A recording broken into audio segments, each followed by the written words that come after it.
Dans un monde où les cœurs cherchent la paix et les âmes aspirent à la guérison, le Saint-Coran se révèle comme une source infinie de lumière et de miséricorde.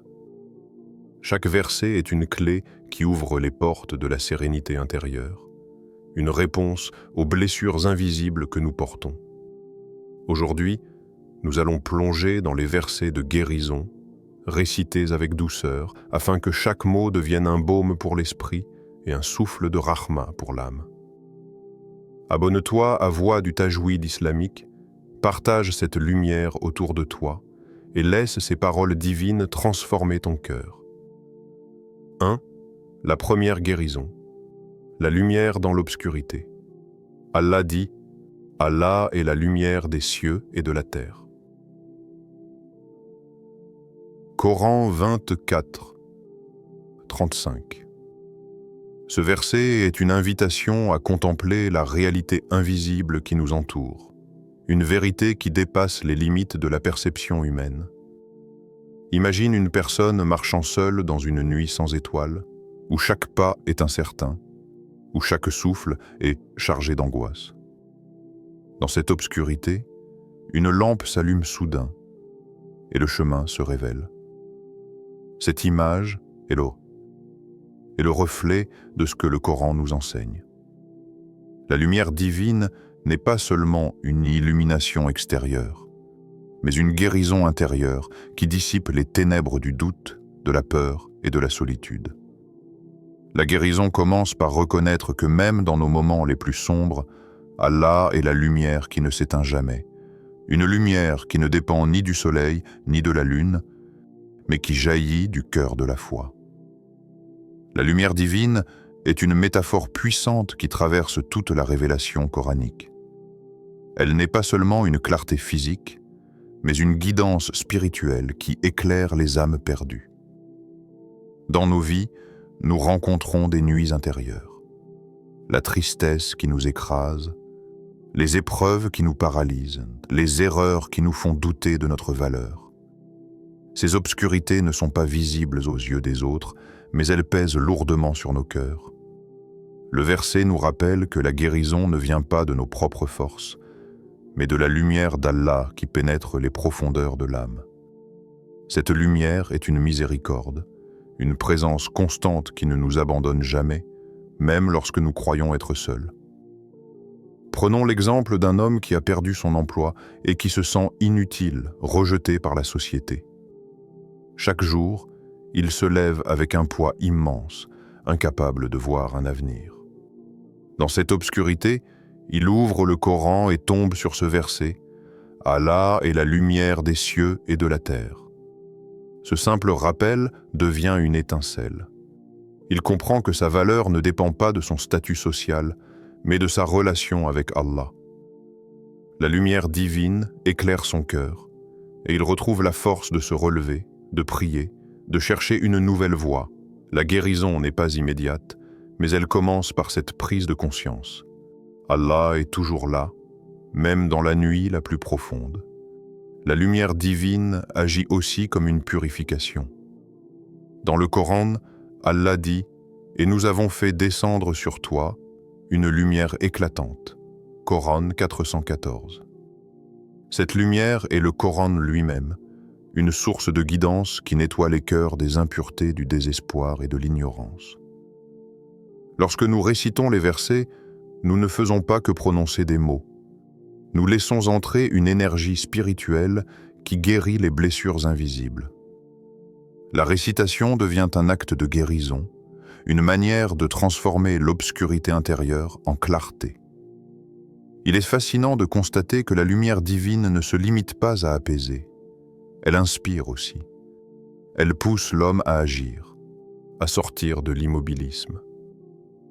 Dans l'histoire des compagnons du prophète, nombreux sont ceux qui ont trouvé la force de changer leur vie grâce à cette lumière.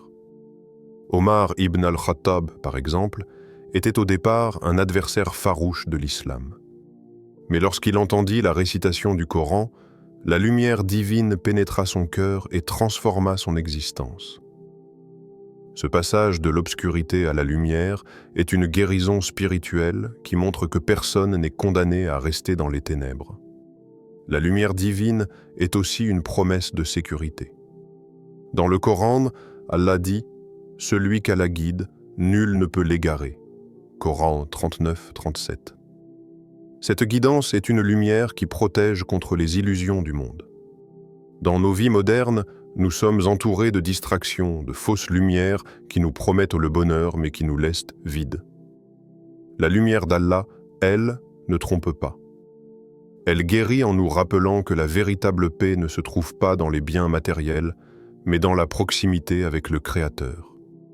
La guérison par la lumière divine est donc un processus.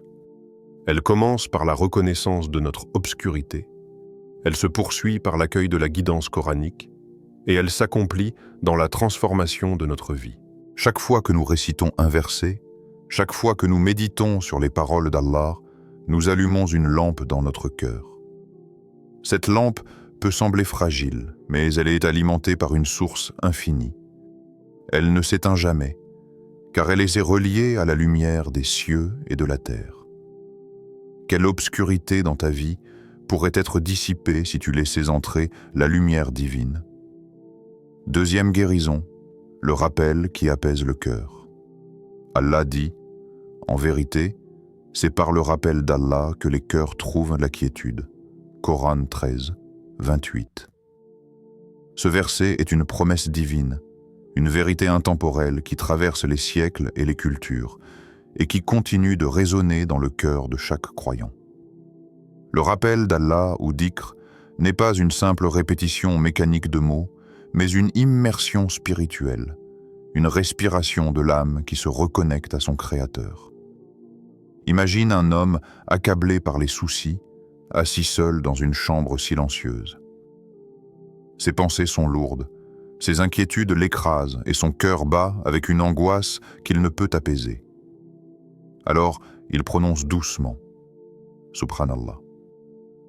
Au début, ce mot semble fragile, presque perdu dans le tumulte de ses pensées. Mais à mesure qu'il le répète, son rythme intérieur change. Son souffle se calme, ses épaules se détendent et son cœur commence à trouver une paix qu'aucune distraction du monde ne pouvait lui offrir. Voilà la guérison du dhikr, une mélodie divine qui apaise l'âme et dissipe les nuages de l'inquiétude. Le dhikr est une pratique qui transcende le temps. Les prophètes, les compagnons, les savants et les croyants ordinaires ont tous trouvé refuge dans le rappel d'Allah. Il est dit dans le Coran « Et invoque ton Seigneur en toi-même, avec humilité et crainte, sans élever la voix, le matin et le soir, et ne sois pas parmi les insouciants. » Coran 7.205. Ce verset nous montre que le rappel n'est pas seulement une obligation, mais une nécessité vitale pour l'âme. Comme le corps a besoin de nourriture pour survivre, le cœur a besoin du rappel pour rester vivant. Sans dhikr, le cœur se dessèche, il devient dur, insensible, et il se perd dans les illusions du monde. Mais avec le dhikr, il retrouve sa souplesse, sa lumière, et sa capacité à aimer et à espérer. Prenons l'exemple d'une femme qui traverse une période de deuil. Elle a perdu un être cher et son cœur est brisé. Les nuits sont longues, les jours sont vides, et chaque souvenir est une douleur.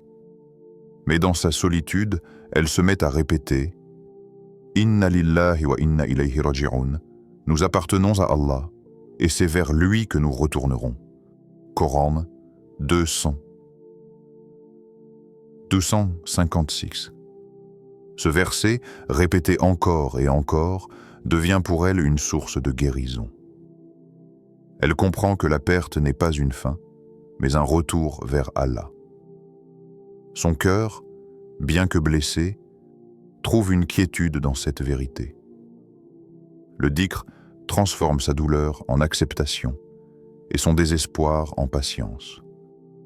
Le rappel d'Allah agit comme une musique intérieure. Chaque mot sacré est une note qui résonne dans l'âme. Allahu Akbar élève le cœur vers la grandeur divine. Alhamdulillah remplit l'âme de gratitude. Astaghfirullah lave les blessures du péché. Et La ilaha illallah rappelle l'unicité qui donne sens à toute existence. Ces paroles ne sont pas de simples sons.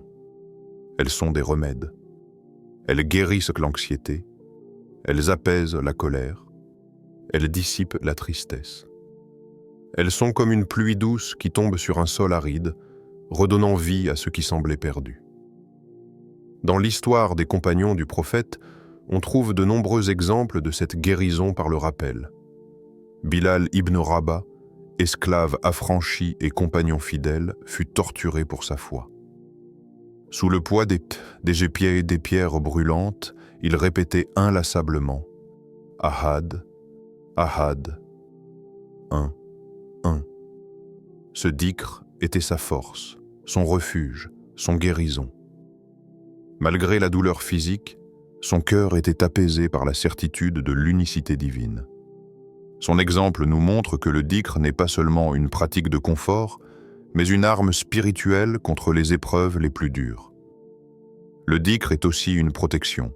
Le prophète a dit « L'exemple de celui qui se rappelle son Seigneur et de celui qui ne s'en rappelle pas est comme l'exemple du vivant et du mort », rapporté par Al-Bukhari. Ce hadith souligne que le rappel est la vie même du cœur.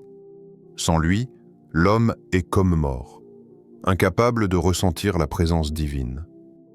Mais avec lui, il est vivant, éveillé, et protégé contre les attaques invisibles de l'angoisse et du désespoir. Le dhikr est un bouclier qui repousse les ténèbres et qui garde l'âme dans la lumière. Dans nos vies modernes, où le bruit et la distraction sont partout, le dhikr est plus nécessaire que jamais. Les notifications, les écrans, les obligations nous envahissent et nous laissent peu de place pour le silence intérieur. Mais le rappel d'Allah est une pause sacrée, un moment où l'on se déconnecte du monde pour se reconnecter au Créateur. Même quelques secondes de dhikr peuvent transformer une journée entière. Un étudiant stressé avant un examen, un parent fatigué après une longue journée, un malade inquiet pour son avenir. Tous peuvent trouver la paix en répétant les noms d'Allah. Le dhikr est enfin une invitation à l'amour. En répétant les paroles dites sacrées, nous ne faisons pas que calmer nos cœurs. Nous exprimons notre amour pour Allah. Chaque Subhanallah est une déclaration de reconnaissance. Chaque Alhamdulillah est une confession de gratitude. Chaque Allahu Akbar est une proclamation d'admiration. Cet amour guérit les blessures les plus profondes, car il nous rappelle que nous ne sommes jamais seuls.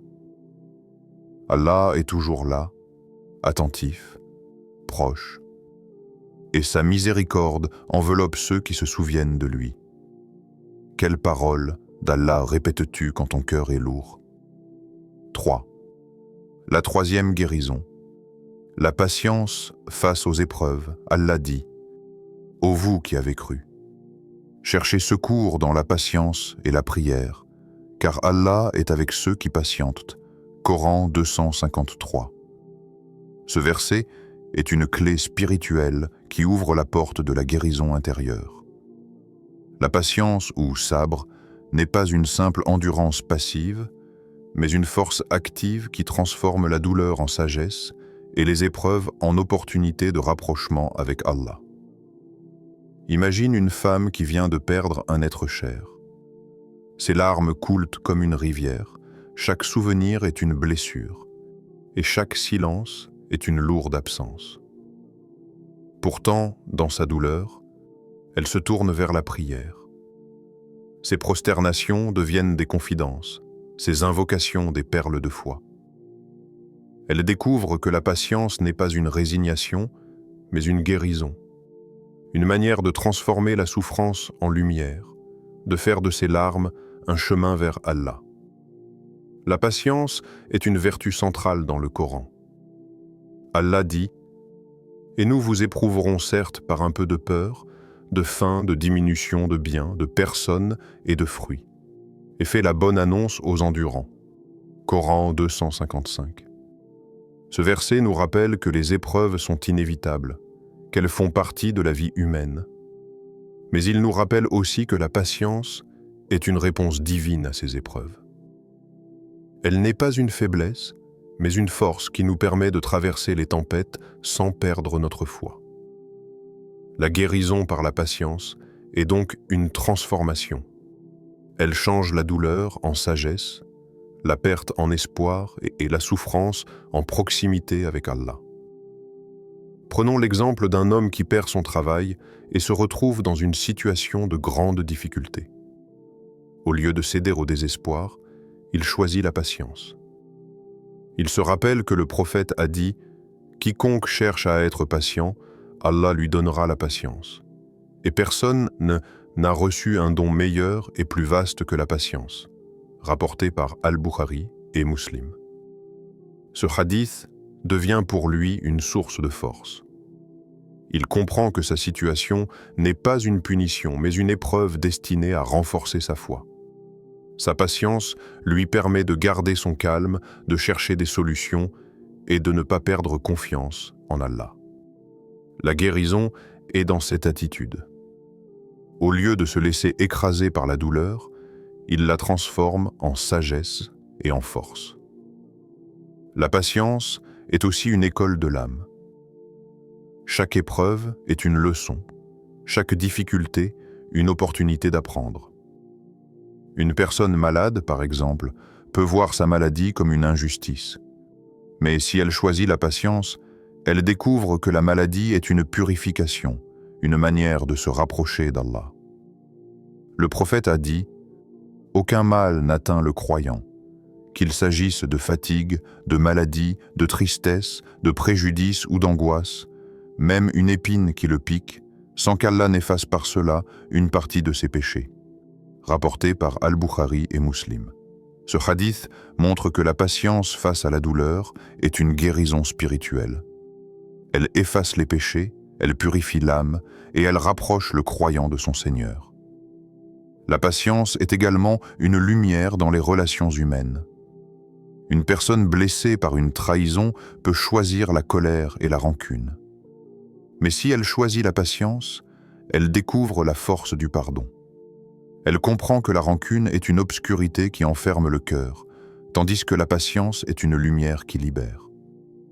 Le Coran dit « Et quiconque endure et pardonne, cela en vérité relève d'une résolution ferme. » Coran 42-43.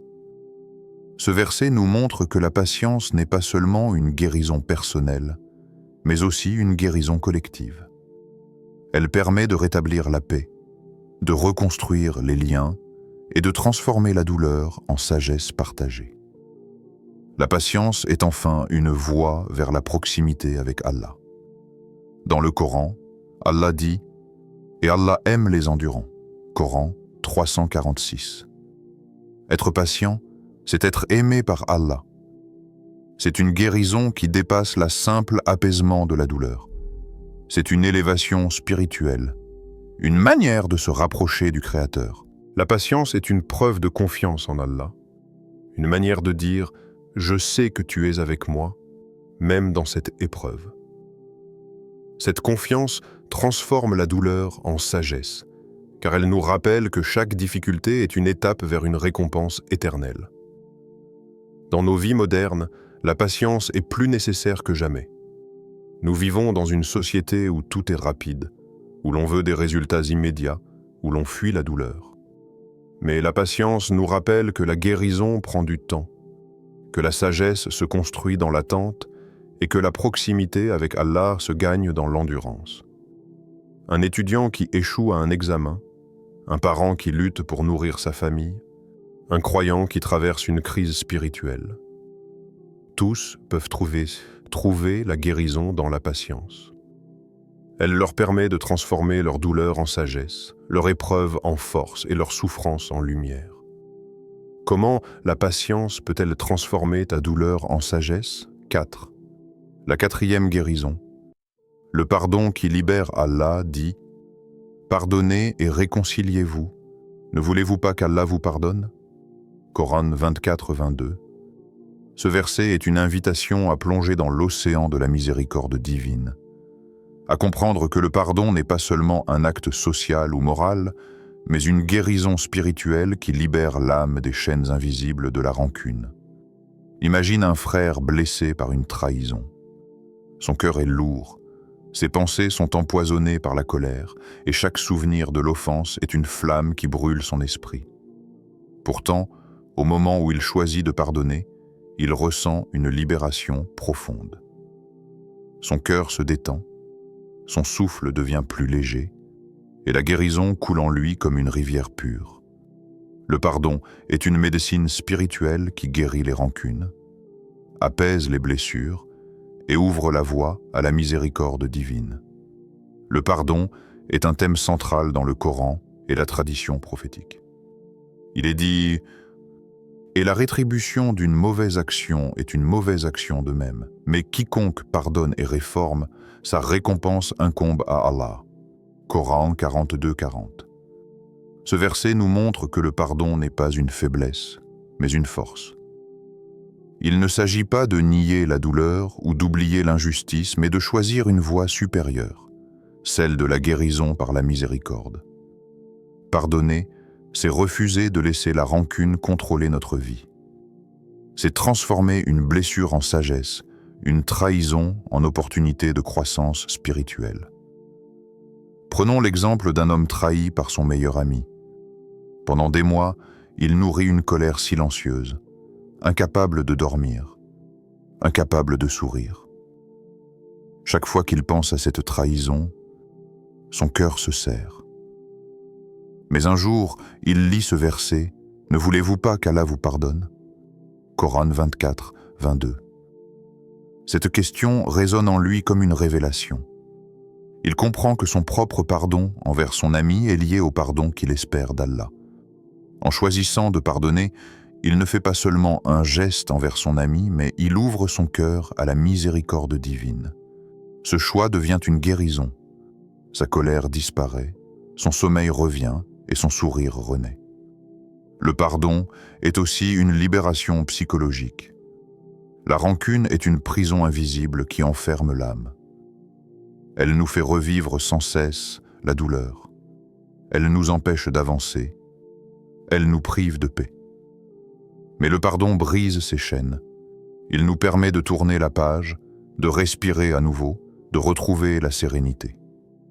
Le prophète a dit « La meilleure aumône est le pardon des offenses », rapporté par Al-Tabarani. Ce hadith nous montre que le pardon est une forme de charité, non pas matérielle, mais spirituelle. C'est un don que l'on fait à soi-même autant qu'à l'autre. Dans l'histoire des compagnons, on trouve des exemples bouleversants de pardon.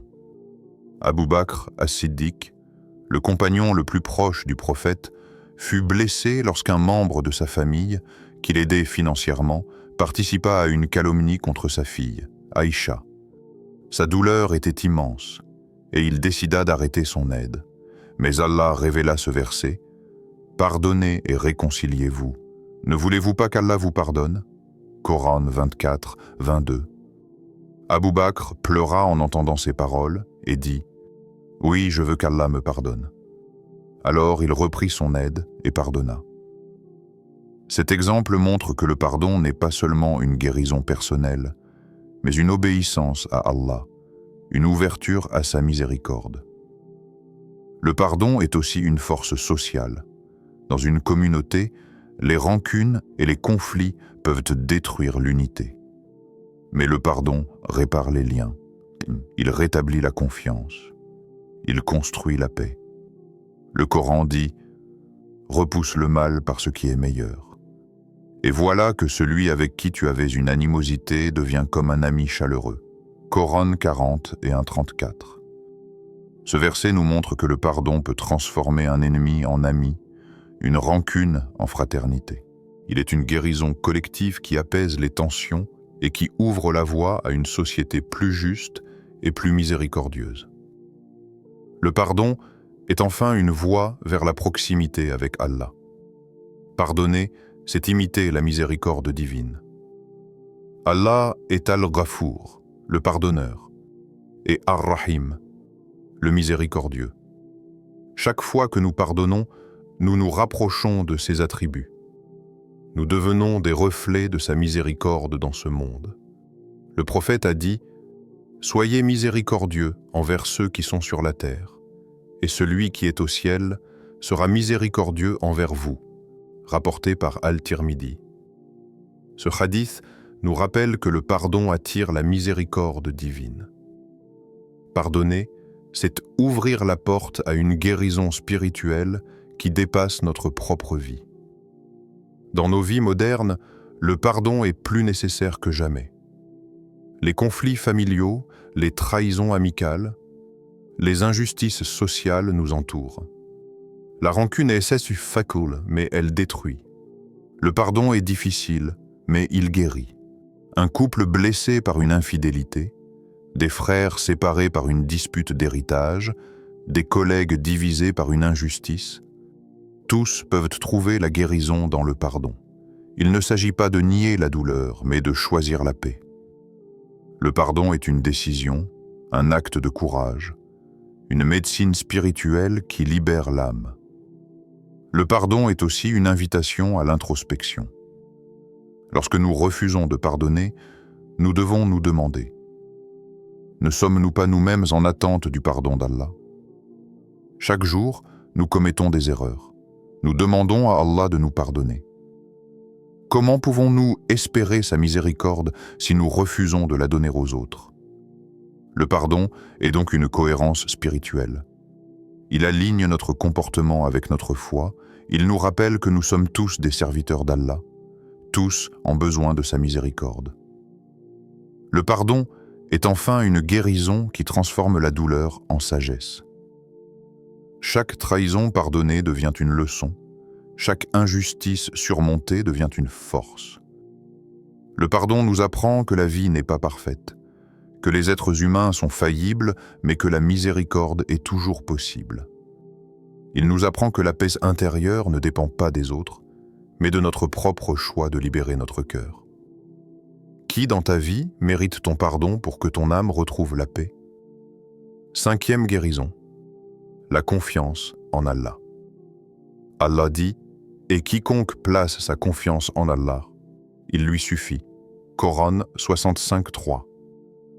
Ce verset est une promesse qui résonne comme une source intarissable de sérénité. Il nous rappelle que la véritable guérison ne se trouve pas dans les certitudes matérielles, mais dans le tawakkul, cette reliance totale à Allah qui transforme l'inquiétude en paix intérieure. Imagine un voyageur qui s'avance sur un chemin désertique, sans provision, sans compagnon et sans savoir ce qui l'attend. Aux yeux du monde, il semble perdu, vulnérable, exposé à 1000 dangers. Mais dans son cœur, il porte une certitude. Allah pourvoira. Cette confiance devient son eau, son nourriture, son abri.